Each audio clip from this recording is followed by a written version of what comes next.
దీన స్థితిలో ఉన్నావా? దరిద్ర కొట్టు స్థితిలో ఉన్నావా?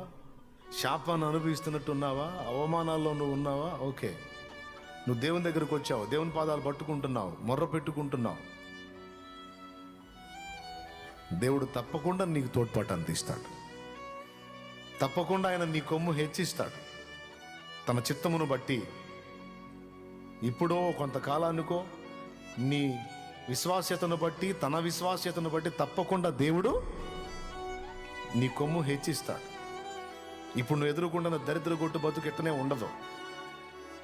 ఎందుకంటే ఆయన పాదాలను ఆశ్రయించావు, ఆయన దగ్గర మొరపెట్టుకుంటున్నావు కనుక నిన్ను కరుణింపక మానడో, నిన్ను ఆశీర్వదించక మానడో, నిన్ను వర్ధిల్లింప చేయక మానడో, నిన్ను ఎత్తిపట్టక మానడో. తప్పకుండా ఆశీర్వదిస్తాడు, తప్పకుండా హెచ్చిస్తాడు.